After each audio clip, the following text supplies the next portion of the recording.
Banyak makhluk hidup yang tinggal, beraktivitas, dan bergantung di planet ini. Mulai dari manusia, hewan, tumbuhan, sampai mikroorganisme.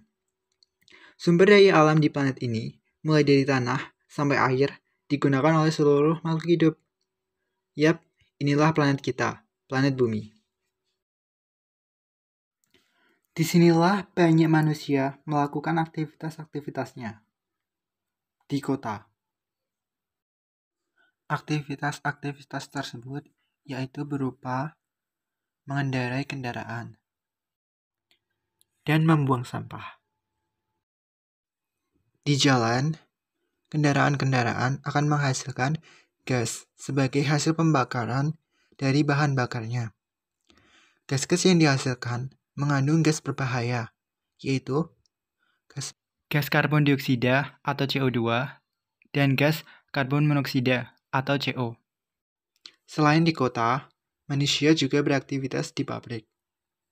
Pabrik menghasilkan banyak gas berbahaya, yaitu gas CO, CO2, SO2 yaitu sulfur oksida, atau H2S yaitu hidrogen sulfida. Kebakaran hutan sering terjadi, entah karena aktivitas manusia, yaitu pembukaan lahan, atau dampak dari pemanasan global. Gas-gas seperti SO2 atau H2S, CO2, dan HCO akan terbawa ke lapisan atmosfer tertentu, di mana hujan akan terbentuk. Gas-gas tadi yang seperti kita ketahui berasal dari asap pabrik, asap kebakaran, maupun asap kendaraan. Pada saat yang bersamaan, dibentuknya gas CO, CO2, maupun SO2 atau H2S, air yang ada di bumi juga mengalami penguapan, menghasilkan uap air. Uap air tersebut akan terbawa ke lapisan atmosfer tertentu, di mana hujan akan terbentuk.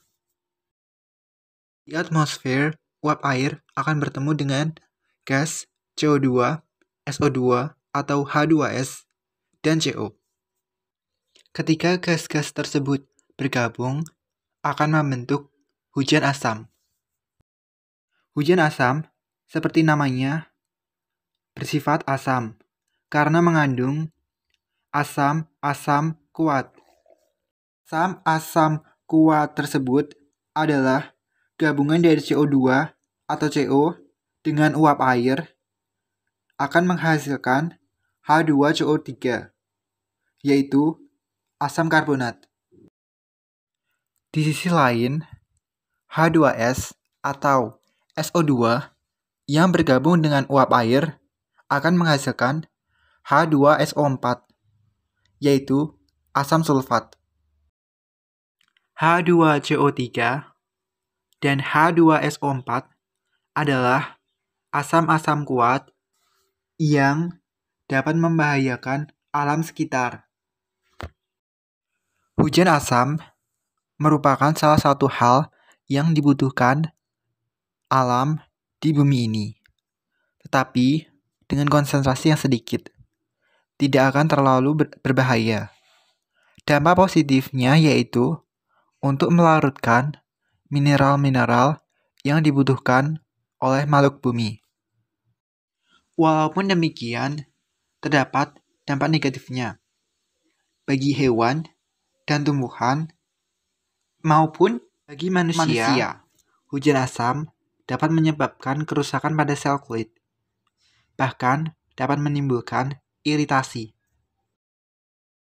Bagi hewan, terutama ikan, yang hidup dalam air, mendapat dampak negatif yang lebih besar, yaitu ketika hujan asam terjadi, maka pH air akan meningkat. Ikan tidak dapat bertahan pada kondisi pH yang tinggi, sehingga menyebabkan kematian. Bagi tumbuhan, hujan asam akan merusak lapisan lilin pada daun. Selain itu, pertumbuhan-tumbuhan bergantung pada kondisi tanah. Tumbuhan dapat hidup dengan baik jika pH keasaman dalam tanah tidak terlalu ekstrim atau tinggi. Jika hujan asam terjadi, maka pH keasaman tanah meningkat, sehingga pertumbuhan tumbuhan akan melambat. Panas matahari yang menuju bumi akan sebagian dipantulkan keluar angkasa bebas, dan sebagian lagi akan tetap berada di bumi karena keberadaan CO2 di atmosfer. Hal ini membuat suhu bumi menjadi hangat. Tetapi, karena keberadaan kendaraan bermotor, kebakaran, dan asap pabrik menjadikan CO2 di atmosfer meningkat, sehingga panas matahari yang seharusnya dipantulkan sebagian menjadi dipantulkan lebih sedikit dari sebelumnya, dan membuat panas bumi meningkat. Panas bumi yang meningkat menjadikan es di kutub utara maupun selatan meleleh. Ketika suhu udara meningkat, kita, manusia, akan merasakan kepanasan. Tidak hanya itu, terkadang gelombang panas matahari dapat menyebabkan sakit dan bahkan kematian pada manusia. Suhu yang meningkat drastis di bumi menjadikan kekeringan, sehingga tumbuhan kemudian mati karena kekurangan air. Tidak jarang, hal ini menyebabkan kebakaran hutan. Panas matahari yang tinggi di bumi membuat air di sungai atau tempat lain yang terbuka cepat menguap, menjadikan kekeringan di lahan. Walau terjadi penguapan yang sangat cepat dan banyak, tidak akan terjadi hujan, dikarenakan suhu udara yang tinggi menjadikan awan tidak terbentuk. Pemandangan sebuah pulau sebelum manusia datang. Ketika dan setelah manusia datang, pulau menjadi penuh dengan sampah. Awalnya, tanah dengan kondisi subur dan dapat ditumbuhi berbagai macam tumbuhan. Dalam tanah ini masih terkandung air dan unsur zat hara. Plastik merupakan benda yang sulit untuk diuraikan oleh organisme ataupun mikroorganisme yang hidup dalam tanah. Penguraian plastik oleh alam memerlukan waktu sangat lama, lebih dari 100 tahun. Keberadaan plastik dalam tanah akan mengurangi kesuburan tanah tersebut. Hal ini dikarenakan air sulit terserap dalam tanah akibat keberadaan plastik. Oleh sebab itu, dalam tanah akan kekurangan air, menjadikannya kering dan tidak subur, menjadikan tanah tersebut tidak bisa ditumbuhi tumbuhan. Terkadang, hewan laut mengira plastik yang terhanyut sebagai makanan. Jika hewan laut tersebut memakannya, maka dapat dimungkinkan bahwa hewan laut tersebut akan mengalami kematian karena plastik tidak dapat dicerna. Kemudian, bagaimana cara mengatasi masalah-masalah tadi? Salah satu caranya yaitu dengan membuang sampah pada tempatnya. Kita dapat juga melakukan recycle atau dapat disebut juga daur ulang. Mendaur ulang sampah, kita dapat mengurangi jumlah sampah yang ada di alam. Cara untuk mendaur ulang sampah dapat seperti membuat sampah plastik menjadi barang baru. Dan kita juga dapat menggunakan kembali barang bekas yang terbuat dari plastik.